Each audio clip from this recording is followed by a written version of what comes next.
This episode is brought to you by Distill Union. Hi everyone, this is Edgar, the host of Snug Wrestling. They design everyday carry gear with one simple idea: less but better. From slim Wally wallets with magnetic closures to Ferris key organizers, they keep everything clean and quiet. Distill Union makes carrying your essentials effortless. Built from full grain leather and backed by a 3-year warranty, simplify your carry and save 20% off with promo code SNUG at distillunion.com. That's 20% off with promo code SNUG at distillunion.com.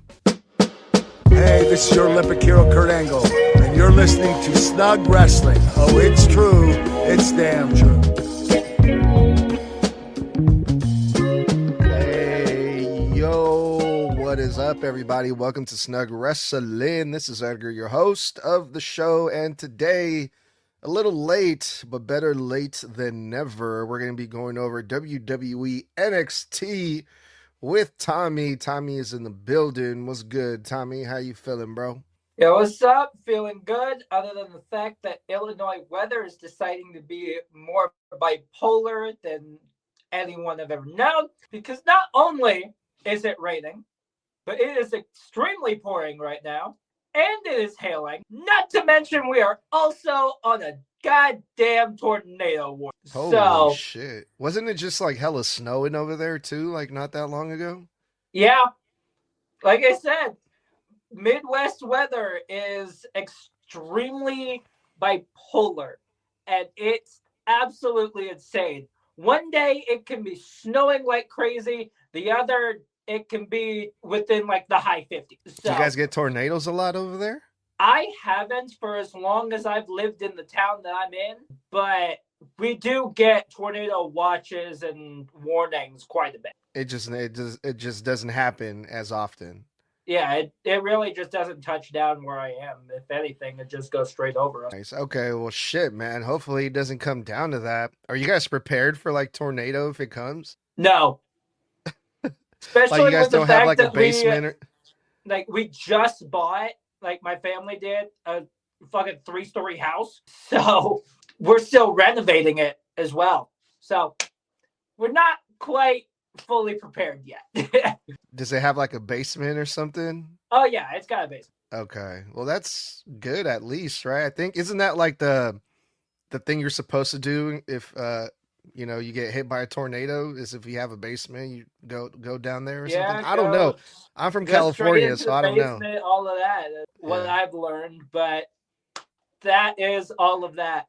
But the reason why we are so late into doing NXT is because Snug is over here going over to AEW, watching that live. How was that? It was good. It was all right. I mean, I didn't really care too much about some of the matches on there. The only match I really wanted to see was the main event. That was cool. It was Kenny Omega versus Swerve Strickland. One hell of a main event. I got to see MJF, so that was cool. But other than that, it was whatever. It was cool because we got to record a few interviews, give some stuff away, make some content, post some videos, hang out with some people. That was cool.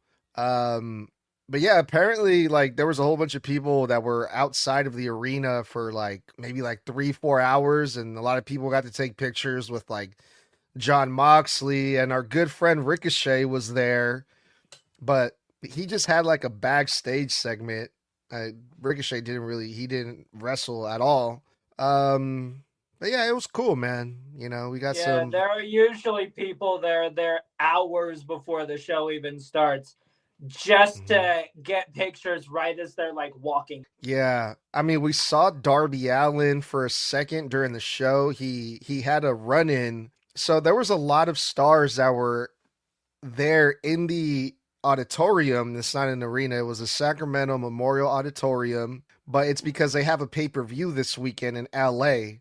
So they're kind of just traveling with the group. They were there, but a lot of them didn't really have much to do on the actual show, which that kind of sucks. I wish I could have seen more of MJF, more of Darby Allin, but that wasn't the case. Also, Tommaso Ciampa wasn't there at all. which is weird, but yeah, man, it was fun. It was a dope show, man. So that was my first wrestling show of the year. My next one is going to be Monday Night Raw in April. So I'm looking forward to that. So yeah, we'll see, man. We'll see how it goes. But yeah, that's why we didn't do our NXT review on Wednesday like we usually do, because we were out there in AEW experiencing that. But let's get into it, Tommy. You ready to go over NXT? Yep, let's do it. So NXT again, not really so much like last week where they kind of focused on chaos and craziness and wild scenes, right? This one was a little bit chaotic, but not as much as last week. This NXT to me was a little bit more enjoyable, more digestible, for a few reasons. First of all, this opening match, it was Lola Vice versus Kaylani Jordan. Now this is like the second or third week in a row where Lola Vice has probably the best match on the entire card to me. And the reason I say this is because Lola Vice has been feuding with, she's been having some matches. I believe she wrestled, who was it last time? Do you remember who Lola Vice wrestled last week? I know it was, I think it was like a triple threat or something like that. I think you're right. I think it was a triple threat. Regardless. Yeah, because I remember Kalani coming out and then grabbing a ladder from underneath the ring and smashing her hand with it. Yes, exactly. So regardless, whenever Lola Vice is in the ring, it gets intense, man. Like the matches that Lola Vice has, they are heated, right? And this was no different with Kaylani Jordan here because of what you just mentioned. Last week, Kaylani Jordan took out Lola Vice, smashed her hand with the ladder. So Lola Vice is pissed, right? Kaylani is pissed. These girls are mad at each other. They jumpstart the match, and they have a hell of a fight. This did not feel like a wrestling match. This felt like a fight. And that's rare to see, especially in the WWE. But that's one of the reasons why I love this match so much. Kaylani Jordan won this one. But man, this was a banger in my eyes. These are the types of matches that I like, you know. A real fucking like, all right, these two women do not like each other, and I want to see them beat each other up. So this was lovely. Yeah, Kalani Jordan won, but you are forgetting how she tapped out Lola Vice. Like commentators even said, right after this match, that this is the first time that Lola Vice has tapped out. And it has been to Kalani Jordan because she targeted that messed up hand. So I'm very interested to see where this goes. It's very clear that Lola Vice is not stopping here. She has already said it in promos that she put out on Instagram and all of that, that she's not done with Kalani. Plain and simple, she's not. She does not give a crap if her hand is busted or not. She will absolutely get her hands on Kalani Jordan and finish the job. And that is what I love so much about Lola Vice, is the fact that she focuses in on one particular person, doesn't go after a crap ton of people, especially when the biggest thing about her is something that's screwed up. And what I loved about this match is the fact that not only did Kalani Jordan target that hand, but right before she went and grabbed it to look like she was going to break it, Lola made a severe mistake. They were ringside. They went over to one of those like wooden walls, and there goes Lola Vice trying to hit Kalani, but missing completely and smashing her screwed up hand all the way through that wood. So it's very clear this is not done yet, and I am very interested to see how far this is going to. Yeah, and that's another reason why I love this match so much, is because it made sense. Everything that they did, I don't remember seeing anything in this match that looked like, okay, that's total bullshit, you know. Lola Vice was selling the hand the entire time in this match. And, you know, Kaylani Jordan had the upper hand, no pun intended. She had the advantage here. She took advantage. She was working on the hand. Lola Vice slips up. She accidentally hits her hand on that wooden wall that always gets broken on NXT. Kaylani Jordan takes advantage. This was just a dope wrestling match, man. This was fucking lovely. So I thought this was one hell of a way to kick off NXT this week, right? Oh, yeah, this was definitely one hell of a way to start the show. And I honestly think that there are certain parts of the show I don't like. We will get to that fucking tag match. Holy crap, I hated that. We will absolutely get to that fatal 4-way tag, but still. Yeah.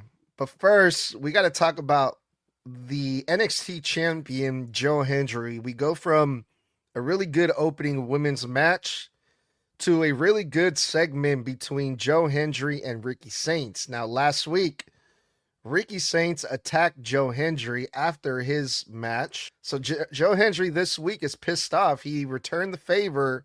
He attacked Ricky Saints in the parking lot when Ricky Saints was showing up to the Performance Center. Then Joe Hendry storms to the ring and calls out Ricky Saints. Well, Ricky Saints comes out, but he does not come out to the ring. He comes out at the top stage where, Blake Monroe and all the other wrestlers cut their promos, where the heels cut their promos far away from the ring. And Ricky Saints laid it in on Joe Hendry, man. He fucking cut one hell of a promo on the champion, saying things like, and I quote, "In wrestling nowadays, it doesn't matter how good you are. As long as you got a song they could sing along to, as long as you make them feel like they're a part of the show, it camouflages everything." And Ricky Saints didn't stop there. Ricky Saints went as far as calling Joe Hendry a meme that was holding the NXT championship.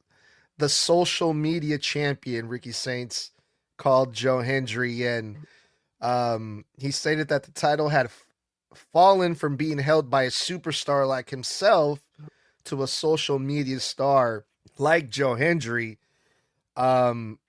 Saints also declared that he refused to let Joe Hendry drag NXT down from the heights that he built, Ricky Saints. So how did you feel about the comments Ricky Saints made to Joe Hendry? Do you agree or disagree here with Ricky Saints? Some of it is true. Plain and simple. If you're really good and you have a good song, there you go. The crowd is going to love you. All you really need is that song, that perfect song for the crowd to absolutely adore you. But at the same time, he's refusing to give Joe Hendry his flowers, because I'm going to remind you that Joe Hendry was one of the first TNA stars to show up on NXT and go after one of the titles. It was Joe Hendry going after the NXT title. So you might want to give Joe Hendry's flowers because he absolutely deserves it. But this is leading to a match at Vengeance Day on the 7th. So I'm calling it right now. I know that we are probably going to do predictions here in a couple of weeks for it, but I'm calling it right now. There is no way that Joe Hendry is losing that title. There's just not. He is way too big of a star. Like, I get it. Ricky Saints wants that title. He is also a massive star. But right now, there is no one bigger for that NXT title than the people chanting "We Believe" and waving their hands from side to side for Joe Hendry. Plain and simple, There's no one bigger for that title than Joe Hendry. Yeah, it's funny. When I posted these comments that Ricky Saints made online, some of the people were out. I was cracking up with the reaction that some of our followers had on the comments. They were like, "Oh, we thought Ricky Saints was talking about Jey Uso. I thought he was talking about Kit Wilson." For example. Yeah, there's a lot of truth to what Ricky Saints is saying about this, man, because he's right. And I absolutely loved this promo by Ricky Saints because he's basically saying what we're all thinking, right? He's not saying anything new, right? He's just being real. He's just being honest. And I think those are the best promos, is when they actually make sense. And it did here. Yeah, Vengeance is going to be dope, man. This is going to be a dope match. You got two of the biggest stars on NXT for the NXT Championship. Is it too soon? Maybe we will see. We'll do predictions on this hopefully. But yeah, I'm excited to see this match. But we still got what, 3 weeks until Vengeance? So 2.5 weeks maybe.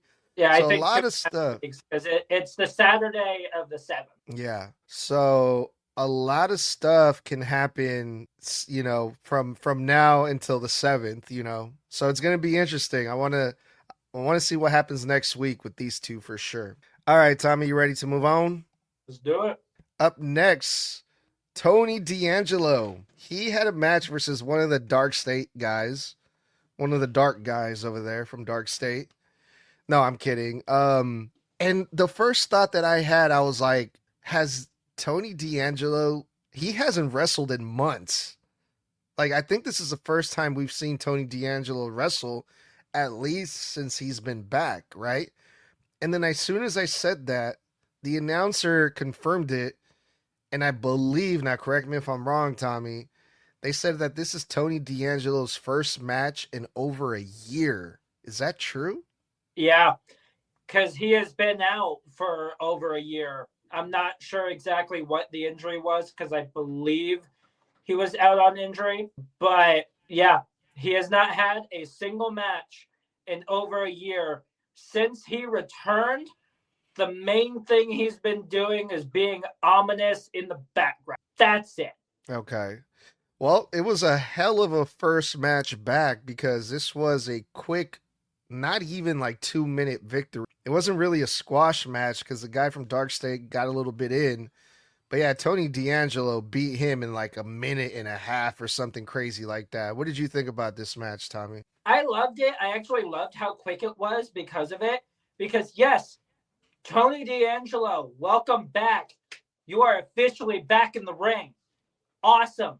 But I did notice the guy that was in the ring with Tony D'Angelo, he, I believe, is the one member of Dark State that we don't really see wrestle. He's really just standing there ringside or in the background or something like that.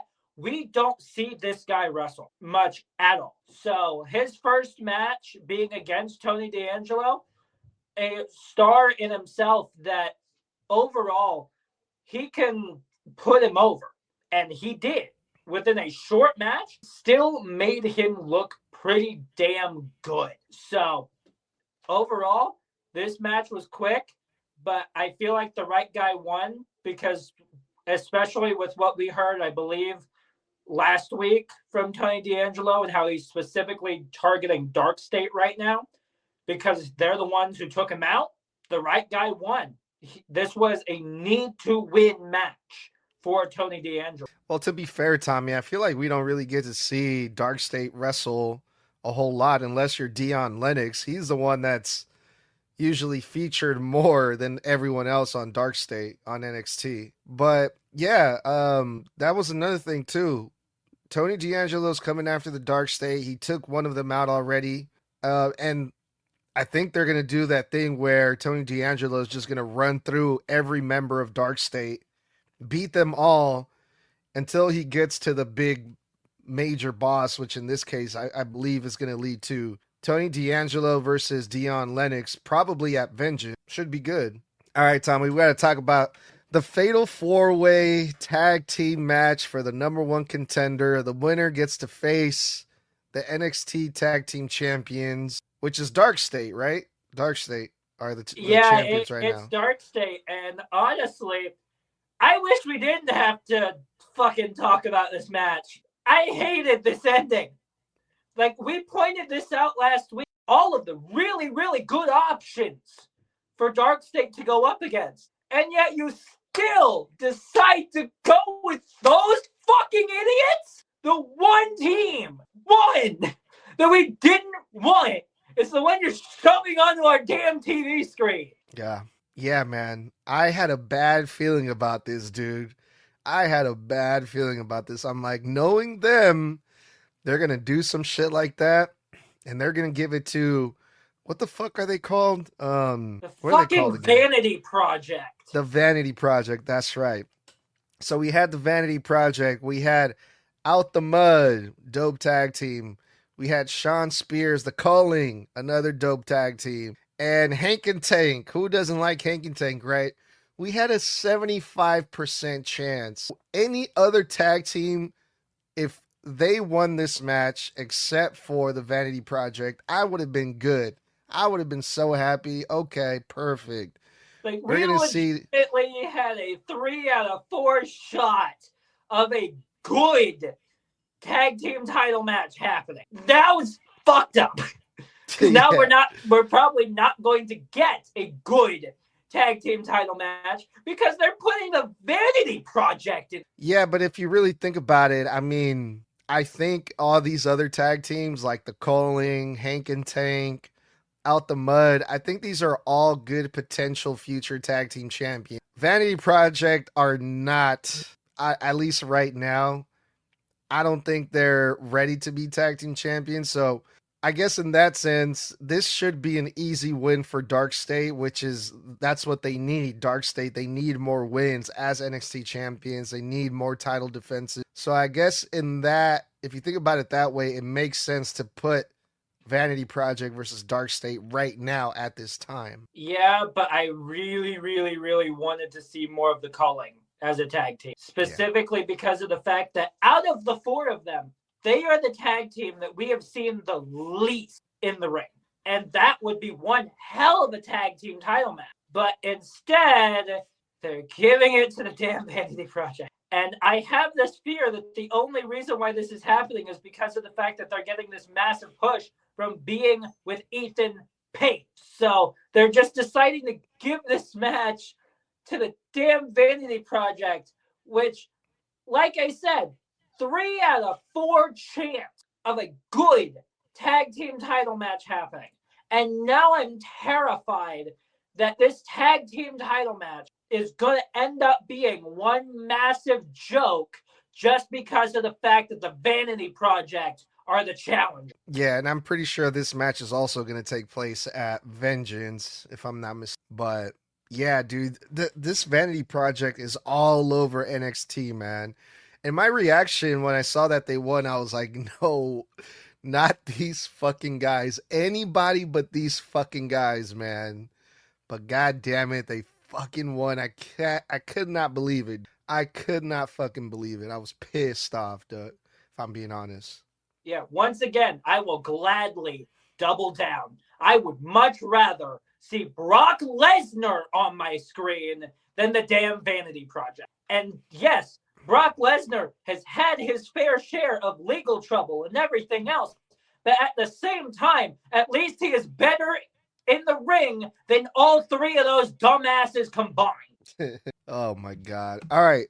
So next week, we're going to have a women's championship match between Sol Ruka and JC Jane, right? So we had a segment to hype up that match where JC Jane came out and cut a long promo. I can't remember what she was saying because I don't honestly think it was that important. But she gets interrupted. Basically saying, I debuted in the Rumble and all they could talk about is Sol Ruka. I did this, and all they can talk about is Sol Ruka. Sol Ruka is the only name that people are talking about. Basically saying that y'all think Sol Ruka is better than me, your world champion. Like, that's basically what she said before Sol Ruka decided to come out. And okay, fair enough. And then Sol Ruka comes out because JC Jane mentioned Zarya, right? So it kind of goes back to that storyline, the tension that Sol Ruka and Zarya have been having with one another for the longest fucking time, right? The jealousy Zarya has for Sol Ruka, because Sol Ruka gets a lot more opportunities than Zarya and all that, right? It feels like Zarya is going to turn on Sol Ruka at some point, but in this segment, Sol Ruka gets jumped by JC Jane and her 2 faction members, who I can't remember their name, but they both have championships. All I know is that the faction is named Fatal Influence. Fatal Influence jumps Sol Ruka. Then Zarya comes out and basically saves Sol Ruka from getting beat up. So it looks like Zarya and Sol Ruka have made up. They're back on the same page. Or is that what they want us to believe? Is that what Zarya wants Sol Ruka to believe, if you get what I'm saying, Tommy. I definitely think that at some point, most likely sooner rather than later, these two are going to split.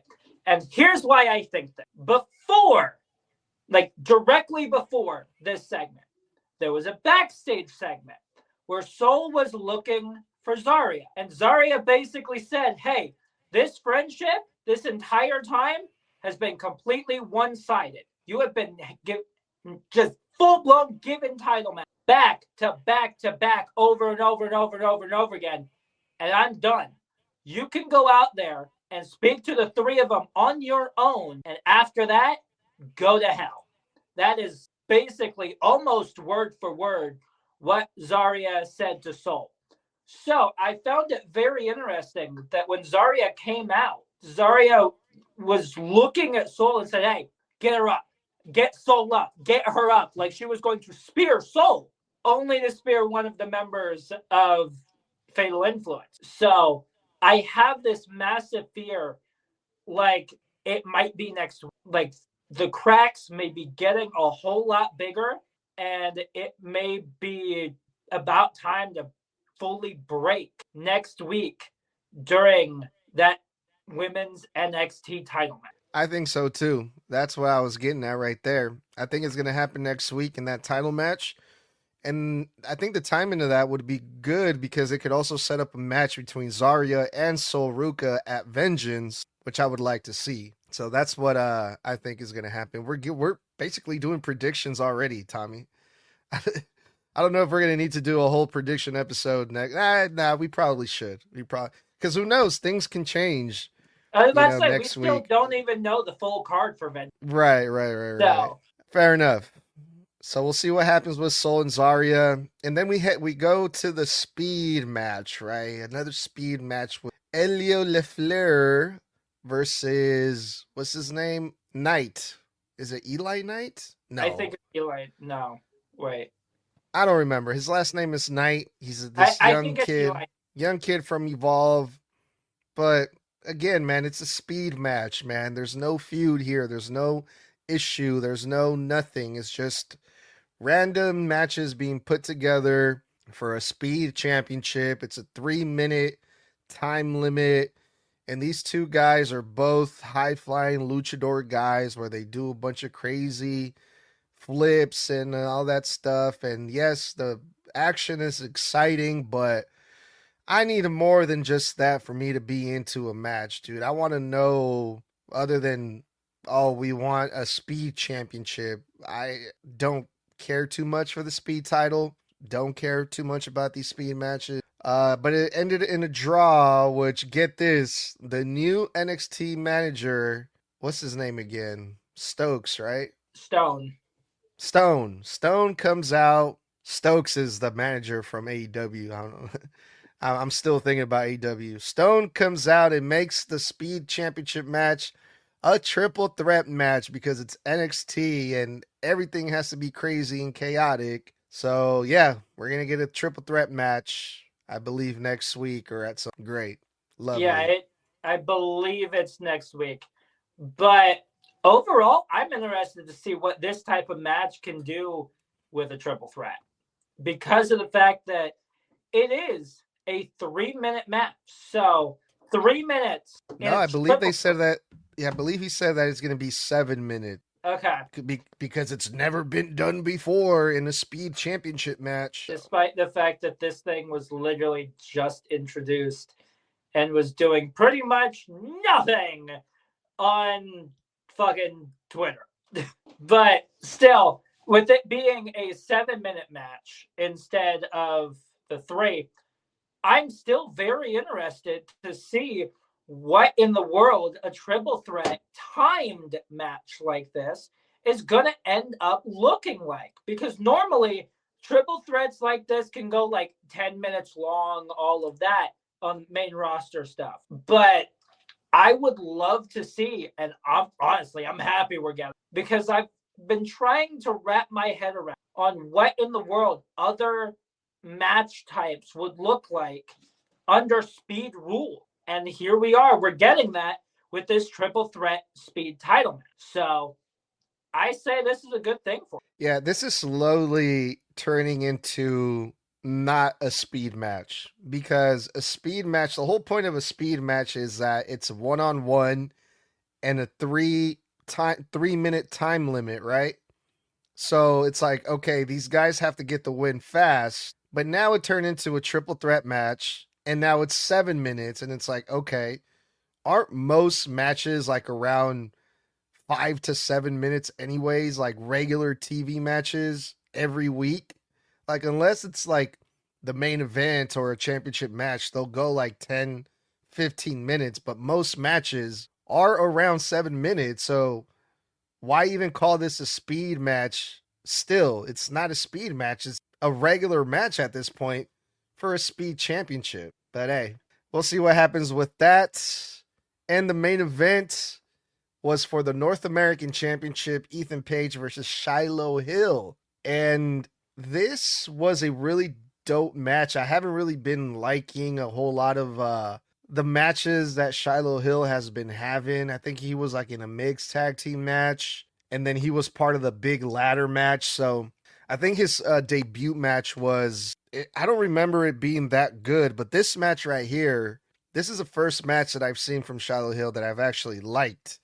And maybe a big part of that had to do with Ethan Page, because Shiloh Hill had a really good heel to go up against. And he really shined here. Even though Shiloh Hill did not win, Ethan Page won with the help of the Vanity Project, because they were out there again. Goddamn Vanity Projects all over this goddamn show. But yeah, Ethan Page won. It was entertaining. It was hard hitting. Shiloh Hill looked good. It was a great main event. Tommy, what did you? It really was a great main event. My favorite part, like by far, is what happened right before that devastating looking, I believe it was a DDT, wasn't it? I need more details. What are you talking about? Ringside right onto the exposed floor. I don't remember. I think you're right. I think it was a DDT. Yeah. Yeah.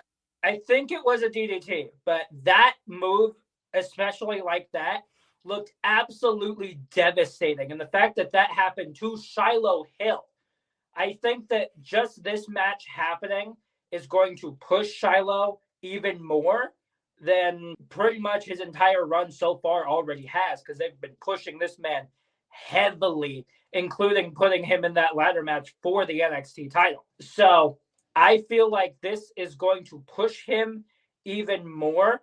And this one loss, it's not going to stick, because right after this, he's going to keep getting wins. He's going to keep getting better and better.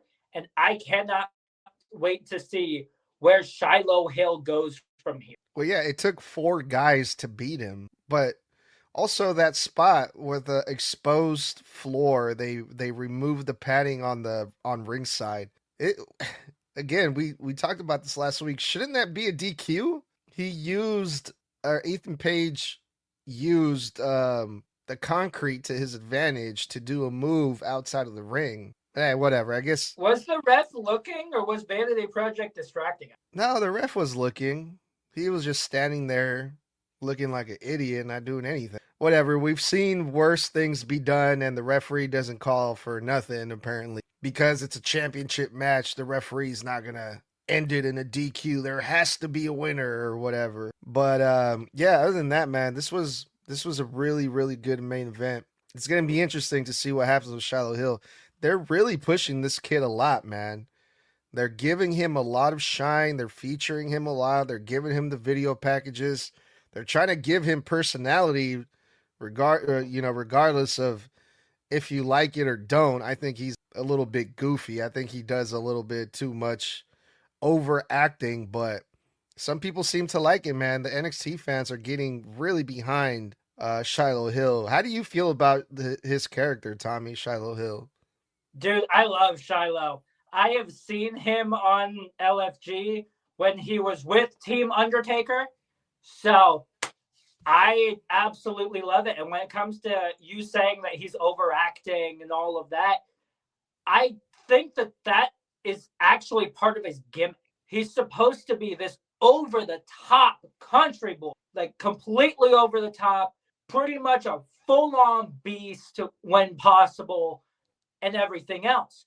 That is his thing, is being completely over the top like he is. So I think that for him, it works perfect. Fair enough.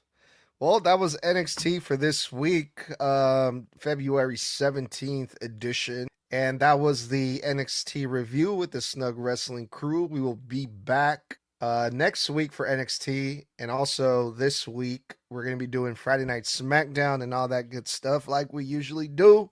And be sure to catch us on social media, Apple Podcasts, Spotify, YouTube, X, and everywhere. Facebook, the whole shebang.